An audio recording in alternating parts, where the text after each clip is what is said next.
എറണാകുളം അങ്കമാലിയിൽ പെൺകുഞ്ഞ് ജനിച്ചതിൻ്റെ പേരിൽ യുവതി നേരിട്ടത് സമാനതകളില്ലാത്ത ക്രൂരതയാണ്. പ്രസവശേഷം 28ാം ദിവസം യുവതിയെ കട്ടിലിൽ നിന്ന് ഭർത്താവ് വലിച്ചു താഴെയിട്ടു. പണം ചോദിച്ച് പലതവണ മർദ്ദിച്ചു. കൊല്ലുമെന്ന് പറഞ്ഞ് ഭീഷണിപ്പെടുത്തി. അന്ധവിശ്വാസിയായ ഭർത്താവ് അസുഖം വന്നപ്പോൾ പോലും ആശുപത്രിയിൽ കൊണ്ടുപോയില്ല. പകരം പൂജകൾ നടത്തി. അങ്ങനെ സഹികെട്ടാണ് ഭർത്തൃവീട്ടിൽ നിന്നിറങ്ങി പോലീസിൽ പരാതി നൽകിയത്. കേസുമായി മുന്നോട്ടു പോകാനാണ് പുത്തൻകുരിശ് സ്വദേശിനിയായ യുവതിയുടെ തീരുമാനം.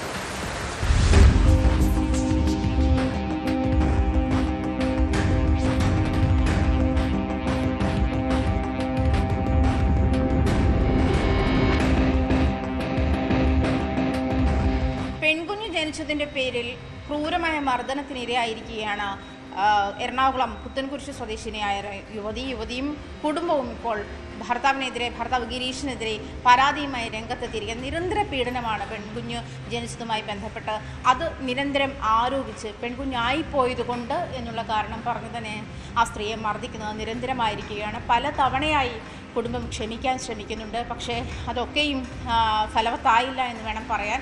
വിവാഹം കഴിഞ്ഞ നാളുകളിലൊക്കെ പ്രശ്നങ്ങളൊന്നും ഉണ്ടായിരുന്നില്ല എന്ന് യുവതി പറയുന്നുണ്ട്. അതേസമയം ജനിച്ചത് പെൺകുട്ടിയായതുകൊണ്ട്, അതായത് ആൺകുഞ്ഞിനെ ആയിരുന്നു തനിക്ക് വേണ്ടിയിരുന്നത്, പെൺകുഞ്ഞായിപ്പോയതുകൊണ്ട് ഈ ചിലവുകളേറെയാണ്, അത് പറ്റില്ല, ആ ചിലവുകളൊക്കെ ഈ യുവതിയുടെ വീട്ടിൽ നിന്ന് വാങ്ങണം എന്ന് തന്നെയാണ് ഈ ഭർത്താവ് നിഷ്കർഷിക്കുന്നത്. പലതവണയായി സ്ത്രീധനത്തിൻ്റെ പേരിൽ മർദ്ദനമായി. പിന്നീട് അതുമാത്രമല്ല, ഈ യുവതി അപസ്മാരത്തിന് ചികിത്സയിലിരിക്കുന്ന യുവതിയാണ്. ഫിറ്റ്സ് വരുമ്പോഴൊക്കെ ആശുപത്രിയിൽ കൊണ്ടുപോകുന്ന സാഹചര്യമുണ്ട്. ആശുപത്രിയിൽ കൊണ്ടുപോകുമ്പോഴൊക്കെയും അതിൽ നിന്ന് ചിലവാകുന്ന പൈസ വീട്ടുകാരുടെ കയ്യിൽ നിന്നും ഈടാക്കുന്ന രീതിയാണ് ഭർത്താവ് ഗിരീഷിൻ്റേത്. എന്തായാലും അങ്കമാലി സ്വദേശി ആയ ഗിരീഷിനെതിരെ, ഭർത്താവിനെതിരെ പെൺകുട്ടിയുടെ വീട്ടുകാരും പരാതിയുമായി രംഗത്തെത്തിയിരിക്കുകയാണ്. അതിക്രൂര മർദ്ദനമാണ് തൻ്റെ നേരെ ഭർത്താവ് അതിക്രൂര മർദ്ദനത്തിനാണ് തന്നെ ഇരയാക്കിയിരിക്കുന്നതെന്ന് പെൺകുട്ടി ആവർത്തിച്ച് പറയുന്നു. അയാൾ എന്നെ വടിയും കൊണ്ട് അടിക്കും. തലയുടെ ഇവിടെ സ്റ്റിച്ച് ഉണ്ടായിരുന്നു. ആ സ്റ്റിച്ചിട്ട് തല ചോര ഒലിച്ച് ആശുപത്രിയിലൊക്കെ ആയിട്ട് ആയിരുന്നു. അതിൻ്റെ ബില്ലുണ്ടായിരുന്നു, അതെല്ലാം കത്തിച്ച് കളഞ്ഞു. പെൺകുട്ടി ജോലിക്ക് പോയിക്കോട്ടെ എന്ന് ചോദിക്കുന്ന സാഹചര്യമുണ്ട്. അതായത് BAയും TTCയും ഉള്ള പെൺകുട്ടിയാണ്. എന്തെങ്കിലും ജോലി ചെയ്യണമെന്ന് ആഗ്രഹിക്കുന്നുണ്ട് താനെന്ന് പറഞ്ഞപ്പോഴും ഈ പെൺകുട്ടിക്ക് പറ്റിയ ജോലി വേശ്യാവൃത്തിയാണെന്ന് ഭർത്താവ് പറയുന്നത് അങ്ങേയറ്റം മാനസിക ബുദ്ധിമുട്ട് തനിക്ക് ഉണ്ടാക്കിയെന്നും പെൺകുട്ടി പറയുന്നു. എനിക്ക് ജോലിക്ക് പോകണമെന്നൊക്കെ ആഗ്രഹം പറയുന്നു.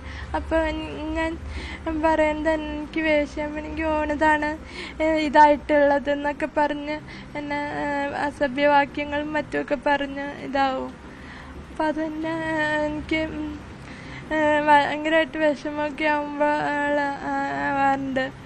അതിനുശേഷവും പെൺകുട്ടിക്ക് പീരീഡ്സ് വൈകിയപ്പോൾ വീണ്ടും ഗർഭിണി ആവുകയാണോ എന്ന് ചോദിച്ച് ഭർത്താവ് വീണ്ടും പെൺകുട്ടിയെ മർദ്ദിക്കുന്ന സാഹചര്യവും നിരന്തരം ഉണ്ടായിട്ടുണ്ടെന്ന് പെൺകുട്ടിയുടെ വീട്ടുകാരും സാക്ഷ്യപ്പെടുത്തുന്നുണ്ട്. നമ്മൾ 14-ാം തീയതി പിന്നെ ചെന്ന് കഴിഞ്ഞപ്പോൾ അതിന് മുമ്പ് രണ്ടാമത് പീരീഡ്സ് ആയില്ല. എല്ലാ മാസം പീരീഡ്സ് ആവണമാണ്. ആ പീരീഡ്സിന് ചിലപ്പോൾ ലേറ്റ് ആയിട്ടാണ് ആവാറ്. കഴിഞ്ഞ മാസം കുറച്ച് ലേറ്റ് ആയിട്ടാണ്, ഈ മാസം പീരീഡ്സ് ആയില്ല. അപ്പോൾ എന്താണ് ഈ പീരീഡ്സ് ആവാത്ത, എന്താണ് പീരീഡ്സ് ആവാതെന്നപ്പോൾ വയറുമ്പോൾ പിടിച്ച് അതൊക്കെ ഏത് അച്ഛനും അമ്മയും സഹിക്കണേ.